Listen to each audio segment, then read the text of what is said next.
Are you ready for career success? Your Career Podcast will help you to take control of your career. Now, would you like to take my 2-minute career success quiz to see if you're really ready for career success? You'll get your results, analysis, and recommendations for improvement immediately. Go to janejacksoncoach.com and take the quiz today. The link is in my show notes. Now, on with the show.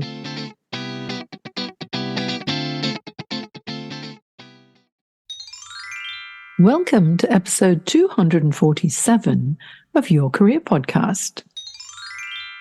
Well, welcome back. And recently I released an article on LinkedIn that's all about, is it okay not to actually love your job with great passion?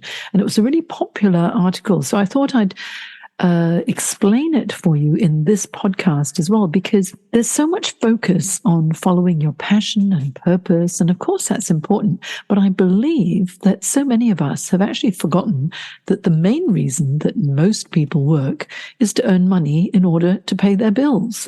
Yes, passion and purpose, of course, is important.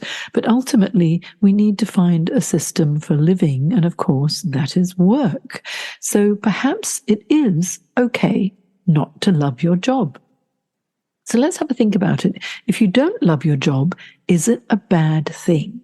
So first of all, of course, it's important to enjoy what you do, but if you don't feel passion for your work, that does not make you less worthy as an employee than someone who displays great passion for their job function or industry or company.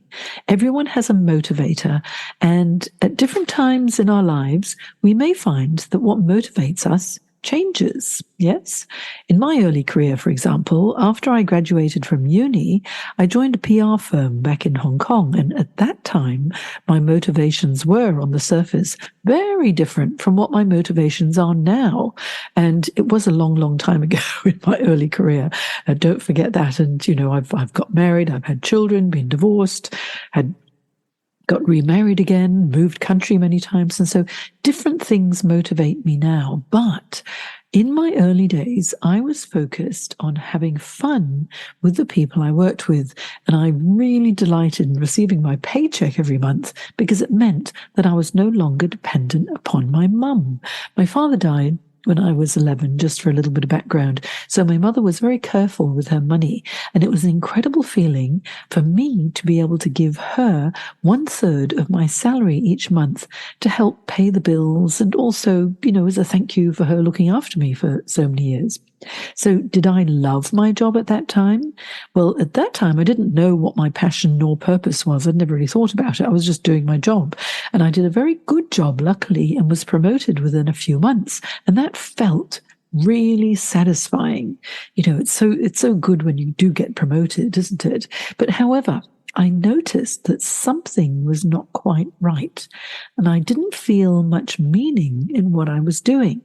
And I didn't really think about it too much, but I did resign eventually because I felt a misalignment of values, not with the company, which was great, not with the people who were wonderful to work with, nor my boss, who was fabulous. He was very supportive and I learned a lot from him. But what I felt was a misalignment with the values of a corporate client whose products I was signed to promote. And it really bothered me. Now, fast forward many years, and I now know why I had that niggly feeling and what that something was.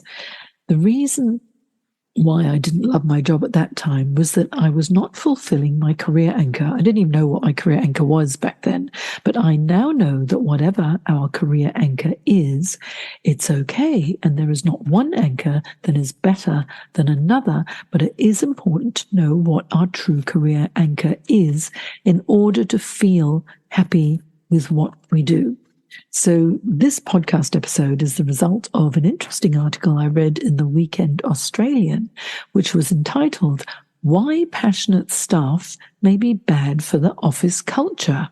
And wanting to read more, I clicked through the links in this particular article, and voila, I found an excellent article by a woman called Winnie Jiang, who is the Assistant Professor of Organisational Behaviour at INSEAD, and that's inspired today's podcast episode. Okay, what she wrote was the heading of her article was, "Your most passionate employees may not be your top performers." Interesting, isn't it?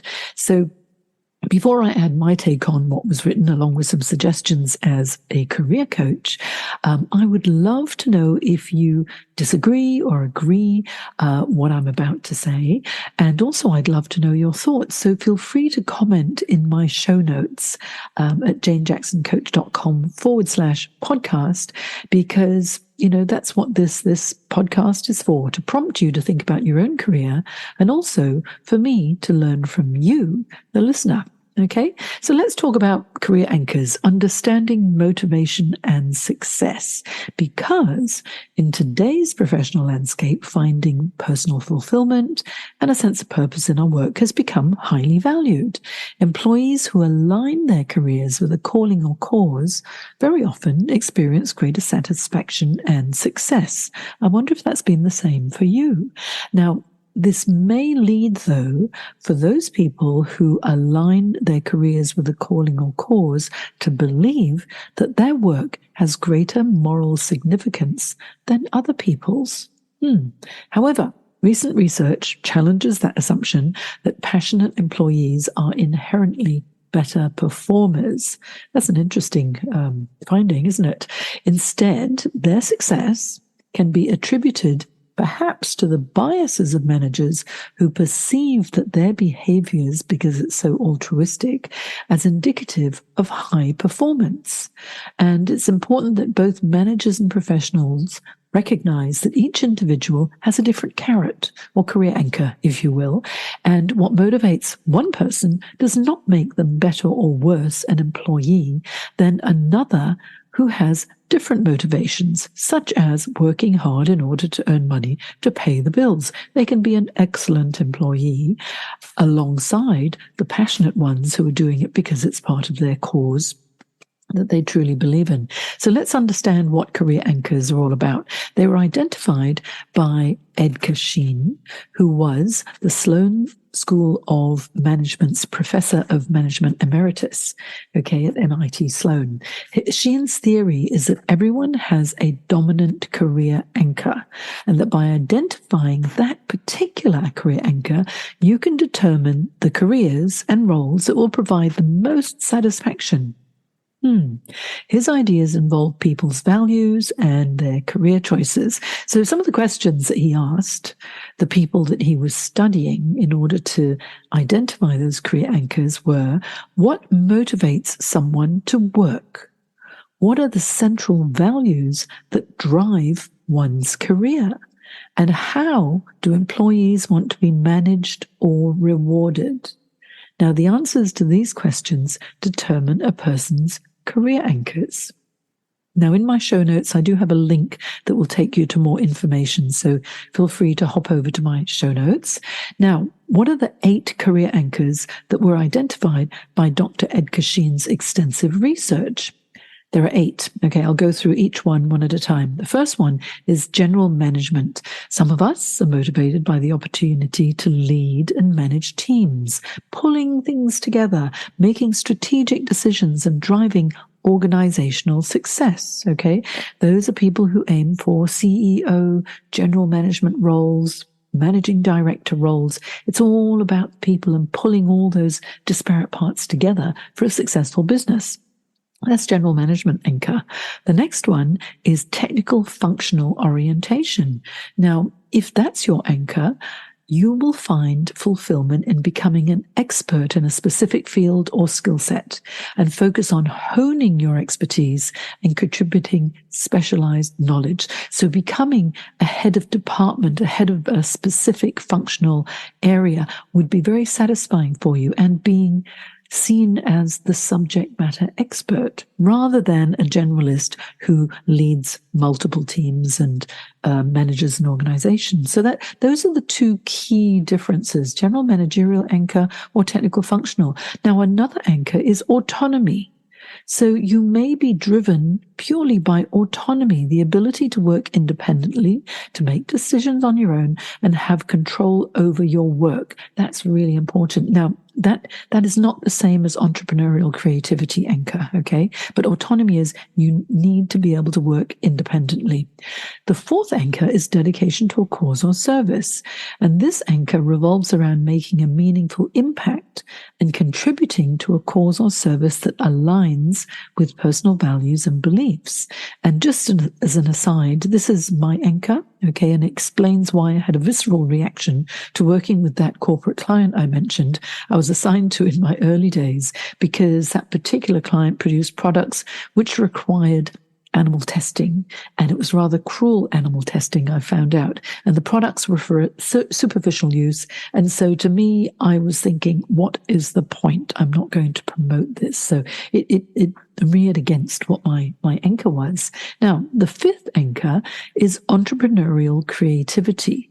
And if you're motivated, if this is your anchor, you're motivated by the opportunity to innovate, to create and build new ventures or ideas. And you'll always be looking for ways to do something a little bit different, to be innovative, to be creative, and to build something better or bigger or something of your own. Okay, so have you been driven by that entrepreneurial creativity anchor? The sixth anchor is pure challenge. And if you have a constant desire for intellectual stimulation, problem solving, tackling complex challenges, if that's what really drives you, then you may have a pure challenge anchor. Just because it's hard, just because it's there, let's do it. Okay. These challenges can be cerebral or they can be physical, but the drive is constant. Once you've got used to doing something and you're good at it, you're going to be looking for the next challenge, the next challenge. And the seventh one is lifestyle. Perhaps you prioritize work-life balance, flexibility, and personal well-being. And we all do to some extent, but for those who have a lifestyle anchor, it's the core focus. Okay, it's the core focus. And I've actually found this to be stronger after COVID, as so many people during lockdowns reassessed what they find most meaningful, and they began to question what they thought was okay for them in their work pre-COVID. So there has been a bit of a shift here. Now, the eighth and final anchor is security. Now, some professionals, they value stability, job security, and a sense of financial well-being over any other anchor. And rather than an anchor to be taken lightly, the security anchor makes them actually a highly dedicated and reliable employee who wants a stable job, so they get the job done. And also those with a security anchor tend to gravitate towards environments that are perceived as more stable. So they might decide, the corporate world is not for me, but the public service might be, because it's perceived as a bit more stable. So that makes sense, doesn't it? These 8 anchors: general management, technical functional, autonomy, dedication to a cause or service, entrepreneurial creativity, pure challenge, lifestyle, or security. It's interesting, isn't it? I'm always fascinated by career anchors and love finding out from my clients what truly drives them. And this is something that I do when I first start working with a client. I make sure they complete my career clarity pack and also the career anchors assessment, so we know what really drives them. Then they get the clarity to make the right decisions in their career. Now, what are the key takeaways for everybody? Okay. One is diverse anchors. There are 8 anchors, but they're all of equal value. So no one career anchor is better or superior to another. I want you to realize that. Okay. Each anchor represents a different source of motivation, and you should recognize and honor your own unique career anchor. And as managers, Once managers understand what anchors each team member, then that will make them a better manager because they'll understand how they can lead them and what type of reward would make them feel most satisfied. Secondly, a bias towards passionate employees. Now, let's have a think about this. Managers may perceive passionate employees who align their work with a calling as high performers. This bias can lead to preferential treatment and inadvertently overlook the contributions of someone who is job-oriented rather than following their passion and purpose. Now, some people work to live, others live for their work. And this does not mean that one preference makes someone less able to perform at a high level and produce excellent work worthy of note and possible promotion. Yes? Now, performance versus passion. Being passionate about your work doesn't guarantee that your performance will be superior.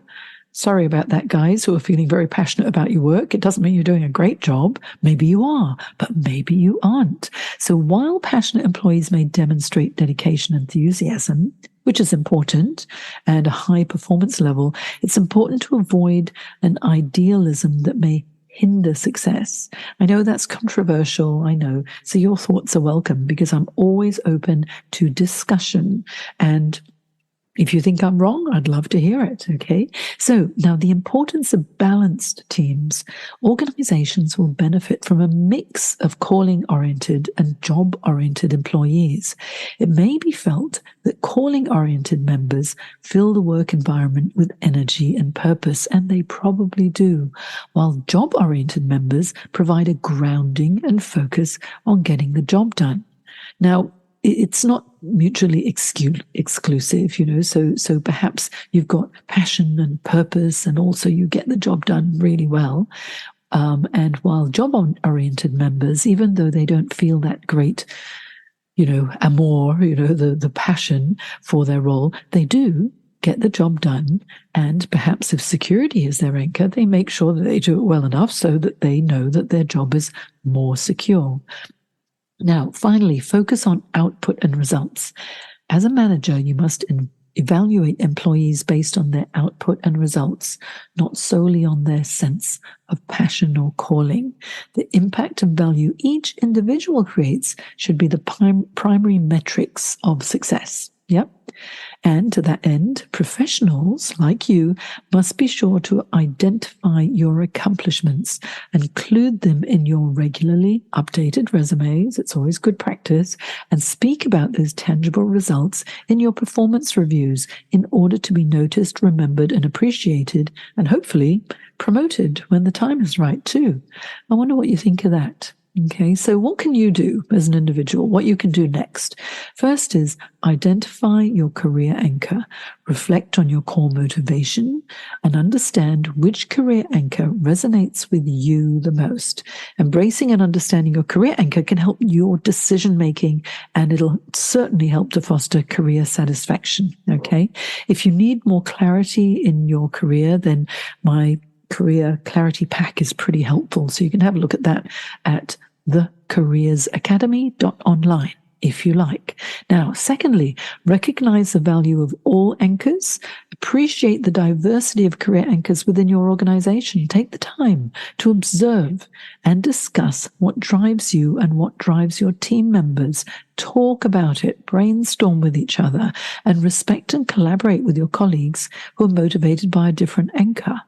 And their perspectives will enhance the overall success of your team too. All perspectives will.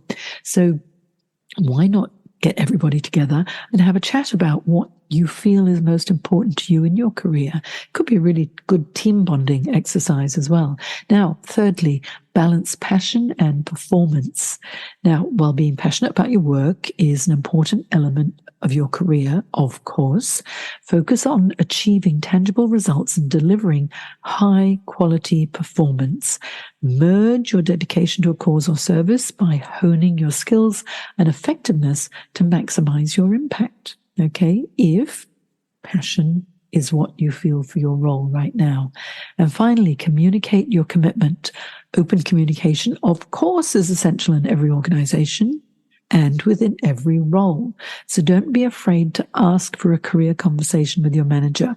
If you've got a job-oriented anchor, make sure you highlight your commitment to your work as well as showcase your exceptional performance. This can help ensure your contributions are recognized and valued by both colleagues and managers, as well as those who are more passionate about what they're doing as well.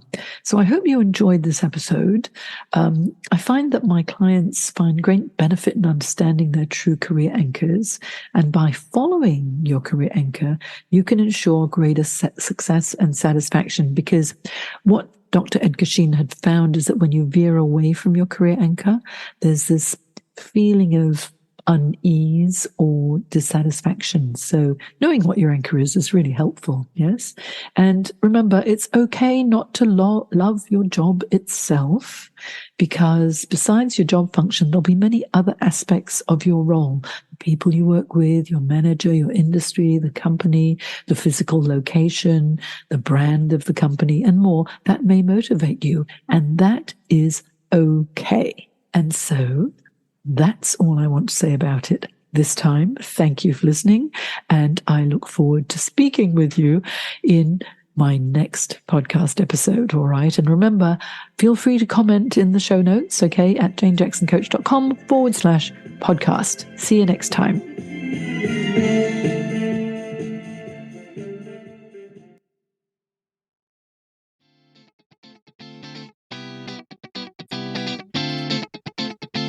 Thanks for joining me today. For affordable career help, please check out my Career Success Program. I provide a unique blend of online and live career coaching to help you take control of every aspect of your career or career change.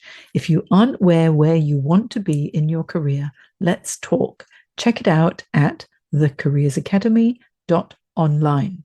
The links are in my show notes.